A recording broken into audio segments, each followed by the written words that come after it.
Sobat Republika, kita masuk ke section terakhir, section penghujung.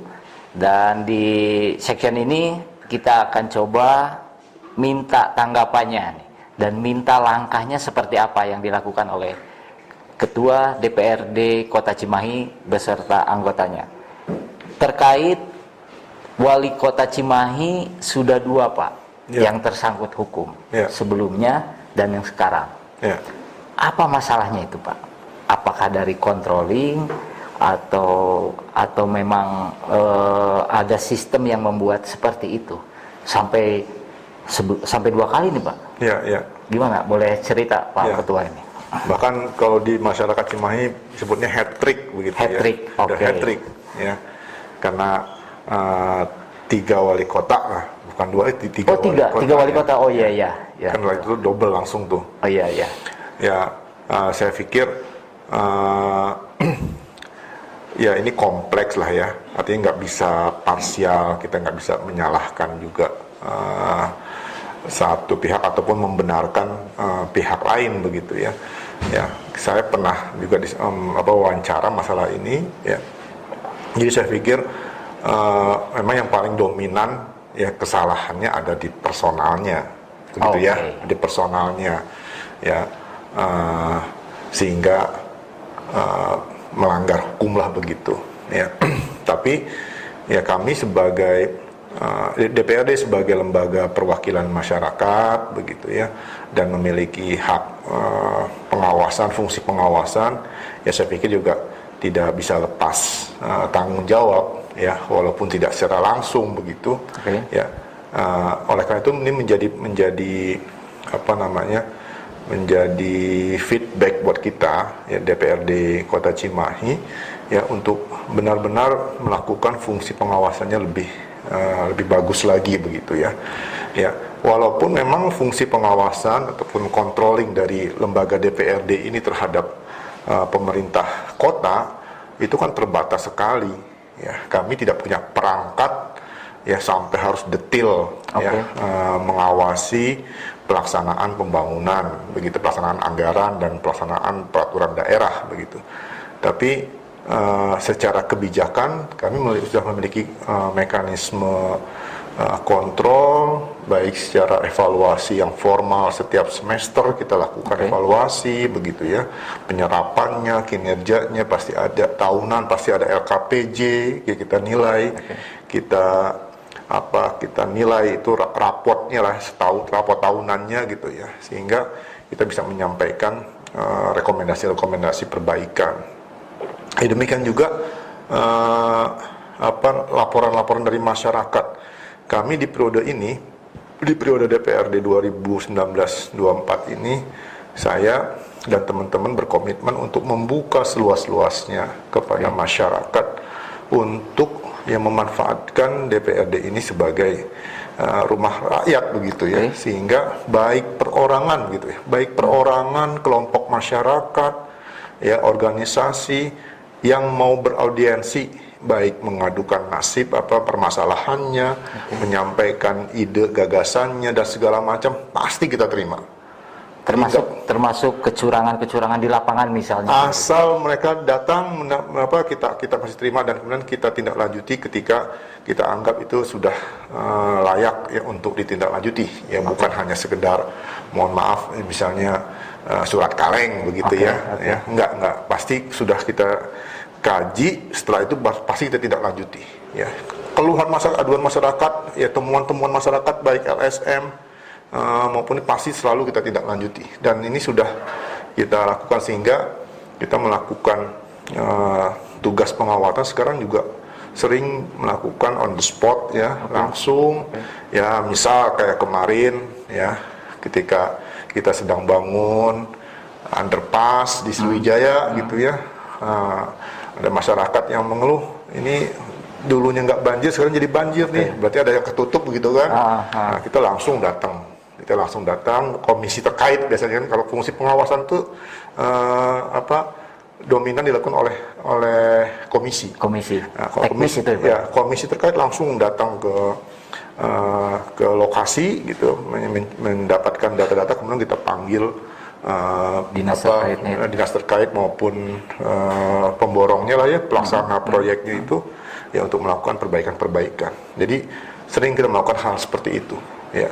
Jadi setiap aduan masyarakat yang datang ya, kemudian pasti kita tidak lanjuti. Demikian juga kami ya mengarahkan teman-teman anggota dewan ya di dapilnya masing-masing ini juga untuk terus peka terhadap permasalahan yang ada di masyarakat. Oke. Ya, Di daerah pemilihannya ya. lebih cepat kita mengantisipasinya begitu. Pak, kalau musim pandemi seperti ini, penyaluran aspirasinya ke dewan? Ya, kita sudah mengalami reses di masa pandemi ini 3 kali seingat saya ya. Ya pernah awal-awal pandemi sekitar bulan Juli 2020 itu kita lakukan reses dengan skema ada yang door to door. Jadi nggak mengumpulkan masyarakat, tapi teman-teman dewan ini datang langsung ke masyarakat menyerap aspirasinya. Ya, yang penting kan terkumpul aspirasi itu. Ya, ada juga yang skemanya mengumpulkan tapi secara terbatas, saat itu nggak boleh lebih dari 10 begitu ya. Dan ada juga yang online, ya pakai skema online dengan Zoom meeting ya ataupun pakai perangkat lain, kita melakukan reses secara online. Ya, itu juga pernah saya alami. Ya, saya 2 kali online ya, 2 kali reses saya melakukan reses penjaringan aspirasi di masyarakat itu lewat Zoom meeting begitu. Secara aturannya boleh Pak? Boleh saja kan pokoknya di penyerapan aspirasi karena nanti aspirasi masyarakat itu akan kita rekap menjadi pokok-pokok pikiran DPRD yang akan disandingkan nanti dalam pembahasan KUA-PPAS bersama hasil musrenbang begitu. Jadi wajib itu aspirasi masyarakat kita wajib begitu ya. Nah saat itu ada semacam himbauan dari pusat, dari BPKP gitu untuk teknis penyelenggaraan reses di masa pandemi. Ya, tadi pakai skemanya itu bisa online, bisa door to door atau pertemuan yang sangat terbatas. Begitu. Jangan sampai anggaran reses jadi temuan, Pak. Ketika nggak ada dasar hukumnya. Betul. Karena kalau nggak dilaksanakan, ya berarti salah satu kewajiban dewannya tidak terpenuhi di masa sidang itu, gitu kan? Jadi yang rugi masyarakat juga karena pada saat masa reses itu tidak ada aspirasi yang kerekap ke kita. Begitu. Pak, kembali mengenai pengawasan, Pak.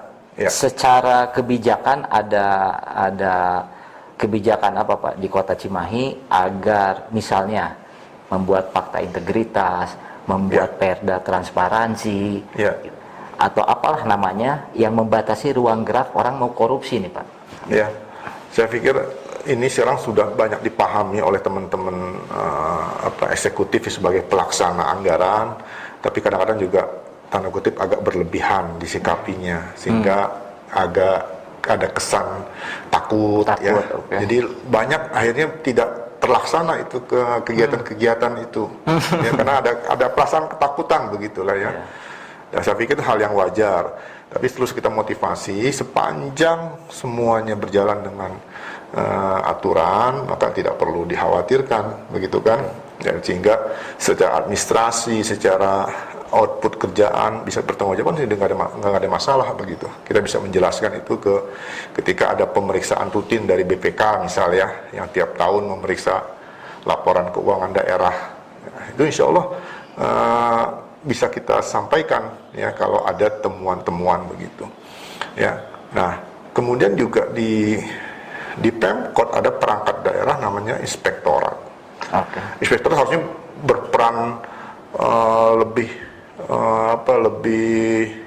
baik lagi tuh ya dalam proses pencegahan, dalam proses mengingatkan ketika ada sebuah pekerjaan program dilakukan oleh SKPD gitu ya, oleh organisasi perangkat daerah sudah diingatkan ya kalau ini salah. Demikian juga harusnya teman-teman SKPD ataupun OPD itu melakukan konsultasi ya yang bagus dengan inspektorat begitu ya.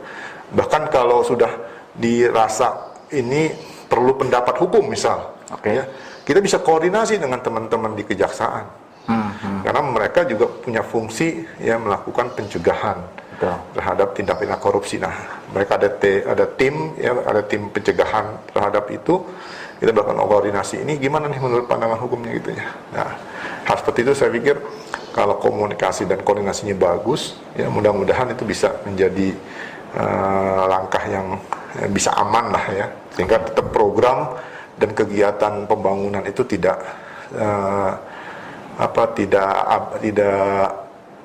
terhambat ya, justru terus dengan motivasi yang lebih baik lagi begitu.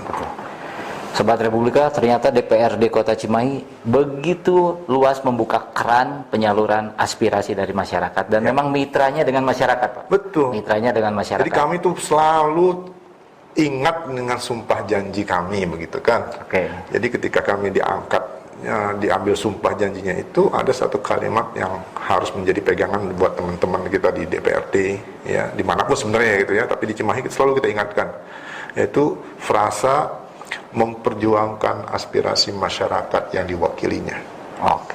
Itu harus menjadi ruh ya, semangat gitu ya, dari setiap anggota dewan, bahwasanya memperjuangkan aspirasi masyarakat diwakili itu menjadi suatu hal yang tujuan utama dari keterwakilannya. Gitu.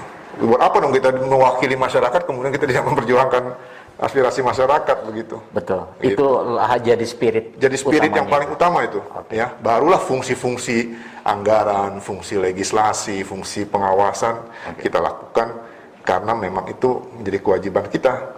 Dan itu tidak bisa dilakukan oleh teman-teman atau oleh masyarakat gitu kan, secara umum. Mereka diwakilkan lah kepada anggota dewan untuk melakukan fungsi-fungsi pengawasan, legislasi dan budgeting itu. Baik Sobat Republika, sampailah kita di penghujung acara Republik Kopi. Kali ini kita sudah berbincang mengenai wajah APBD Kota Cimahi, dan di situ kita tahu ada peran DPRD yang sangat signifikan, sesuai kewenangannya dia budgeting di situ. Mungkin ada yang disampaikan Pak Ketua kepada masyarakat dalam menghadapi era pandemi ini, dalam menghadapi pembangunan yang sedang berlangsung di Kota Cimahi. Silakan Pak Ketua. Ya.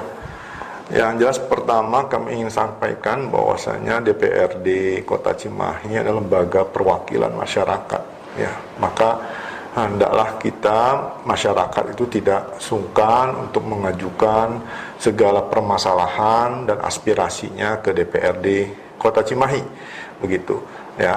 Kami akan lakukan tindak lanjutnya ya, sesuai dengan tupoksi yang kami miliki.